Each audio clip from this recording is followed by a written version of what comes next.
From Twitter threads to YouTube deep dives, everyone's talking about Sian Agro's explosive growth, its ethanol connection, and the controversy linking the Union Minister Nitin Gadkari. But amidst these political sentiments, what if the true fuel behind this widely discussed sweet rally is not the obvious ethanol narrative, but a more hidden, colossal power company? India, a nation betting big on greener future, rolled out the E20 policy, mandating 20% ethanol blending in petrol in 2023, promising to cut emissions, support farmers, and importantly, reduce oil imports. But amidst this national push, a small company, Sian Agro Industries, suddenly rocketed into the spotlight. Its share price jumped an astounding 1,880% in just over a year, rising from 41 rupees on the 8th of August 2024 to 812 rupees on 1st September 2025, repeatedly hitting upper circuits. However, this isn't just a story of growth. It's the narrative of a company whose managing director is the son of the very union minister advancing this ethanol policy, a link that has intensified debate across the media. Quarterly revenues were around 17 crore rupees, with a minuscule percentage flowing into profits at 10 lakh rupees in the first quarter of 2024. But fast forward a year to Q1 FY26 and it reported 511 crores in sales and 52 crores in profits. That's a 533 times profit jump in a year. But here's a crucial question. Is this extraordinary surge purely a result of the ethanol boom and political backing, or is there something far more complex unfolding beneath the surface? Welcome to Bottom Line by Grow. In today's episode, we'll separate signal from noise. Let's find out what's truly driving this surge so you can judge whether this rally is built on real operations or just optics. If you've heard only the politics, stay with me. The numbers tell a very different story. The Nagpur-based conglomerate, incorporated in 1985, Sian Agro built its foundation in agro products like edible oils, spices, and bio-agro inputs. Beyond its traditional agro products, the group diversified into a total of 10 segments: healthcare, infrastructure, sugar, power, fertilizer, distillery, LPG, motor, spirit, and liquor, with the power division contributing the largest share of revenues at 36.3%. However, most of the segments have only been added recently. Before 2023, Sian's consolidated revenues typically ranged from 100 crore rupees to 200 crores annually, with stagnant growth. Since Nitin Gadkari became the Union Transport Minister in the year 2014, very few mentioned the political link with his son, Nikhil Gadkari, the promoter, for one simple reason: the business wasn't exciting enough. But the game changed in 2024 when fresh divisions came in through a spree of mergers and acquisitions, triggering the company's sudden surge. Initially in 2023, Sian had acquired 100% of Varon Aluminium through an NCLT resolution plan, adding an asset but negligible revenue to its inactive status under previous management. As such, this segment represents a huge untapped potential. A more significant move came in September 2024 when Sian acquired 100% of Manas Power Ventures Limited. Now, what makes this even more interesting is that Manas Power, originally just an SPV, actually holds the entire stake in Ideal Energy Projects, and that's where the deal becomes a real game changer. But why? Ideal Energy's 270 megawatt coal power plant, that's expandable to 540 megawatts with minimal capex. This plant ranks amongst the largest privately operated coal-based plants in the country, built at a massive capex of 1,477 crores and later acquired for just 387 crores. However, the plant's massive capex came at the peak of the energy cycle, only to face a brutal downturn. Lacking power purchase agreements, coal linkages, and saddled with high coal prices and poor realizations in the open market, operations ceased after just 50 days of trial runs. What followed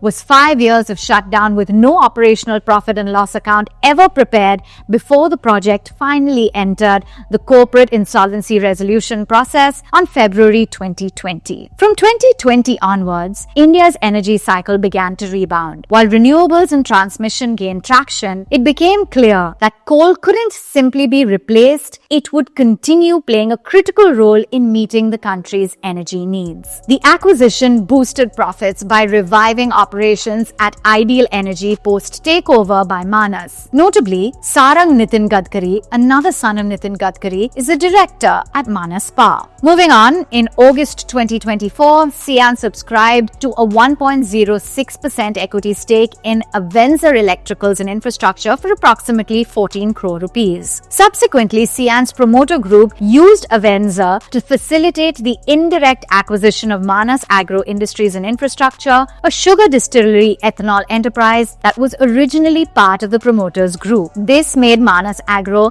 a step-down subsidiary of Sian. Most recently, in August 2025, Sian announced the acquisition of Sec1 Sales and Marketing Private Limited, a sugar and molasses trader, for a nominal 1 lakh rupees. While small in value, Sec1's FY25 revenue was 38.9 crores, adding distribution channels in sugar and jaggery markets. All these acquisitions were instrumental in consolidating high-revenue, low-profit businesses into Sian's, with bargain purchases aiming to amplify future earnings. The impact was immediate. Sian's balance sheet exploded, with total assets jumping from 447 crores in FY24 to 4,183 crores in FY25. For Q1 FY26, the standalone legacy sales were 99.8 crores. Consolidated revenue was 510.8 crores for the same period. That means nearly 80% of the consolidated revenue came from acquired units. Now, regarding the role of the ethanol versus other revenue drivers, the distillery business only contributed 5.24% to the top line and 2.8% to the bottom line in FY25. So while ethanol is certainly a small component of the new revenue, it is part of a broader mix of acquired assets. Now, of course, this transformation in under one fiscal year looks dazzling on paper. Maybe the subsidiaries are doing well and bringing the money. But when you dig deeper, that doesn't seem to be the case. Because it seems it's the other income story that's floating the company's boat, not subsidiaries. The reported consolidated net profit of 4.9 crores in FY24 included 11.7 crores of other income. Without this other income, which is unrelated to operations and is non-recurring, Sian would have reported a large loss of 6.8 crores. What did this other income consist of? As per the FY24 annual report, almost all of the amount pertained to gain on fair valuation of loan, gain on reduction of lease term, and accounts written back, which are cryptic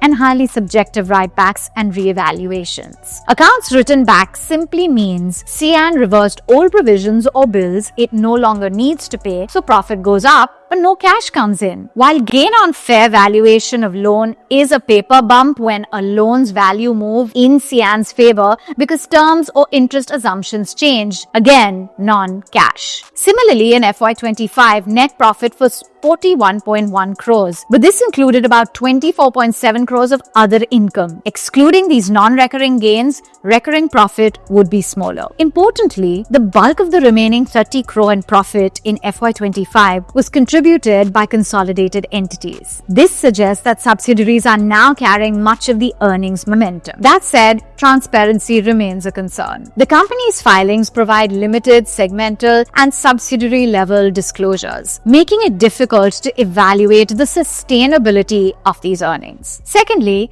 Sian's debt profile is a concern. Borrowing soared to 1,297 crores in FY25, allowing an 11x jump from 107 crores in FY24. As such, interest coverage is weak at 2.25 times for FY25, indicating that any downturn could impair interest servicing. Third, with promoters holding 67.7% stake, insider control is high, yet oversight appears weak. Nearly 44.3% promoter shares are pledged, creating margin call risk if the stock price falls. Moreover, in 2023, it was 72.6% holding with 41% pledged, which means pledges are rising and promoter ownership is falling. As a small cap, Sian faces liquidity risk since only 32% free float and about 0.2% institutional holding leave the market thin and prone to sharp retail-driven swings. Reflecting this fragility, the stock is currently under BSE long-term additional surveillance stage 4, the exchange's most restrictive surveillance tier aimed at curbing extreme volatility. Further,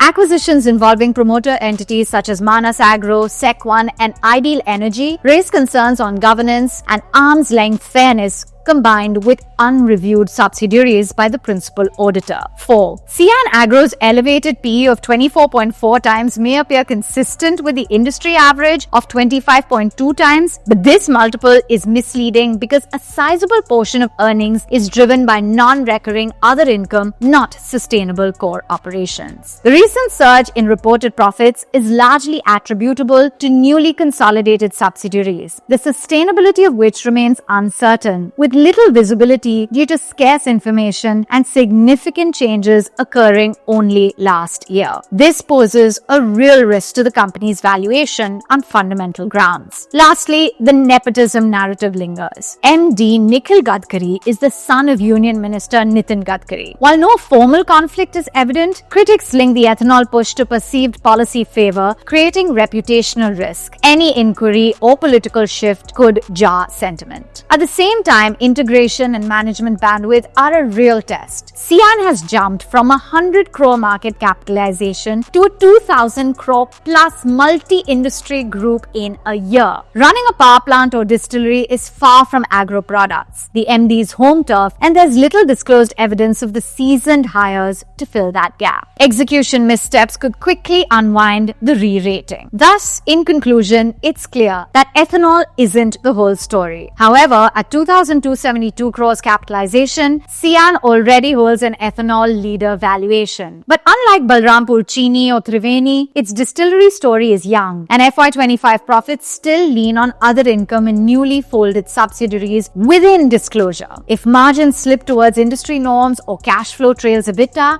that growth multiple can deflate fast. Maybe the market has priced in the perfect ethanol story: policy, politics, and profits all lining up. But perfection, especially in small caps, rarely lasts long. The next few quarters are the reality check. If Sian shows sustainable profits, pledges unwinding, and real traction ethanol and other segments, this story could harden into reality. Deliver those and miss the re-rating sticks, miss them, and this starts to look like less foresight and more like froth, a sugar rush, then the dip. What do you think? Share your thoughts in the comments section below.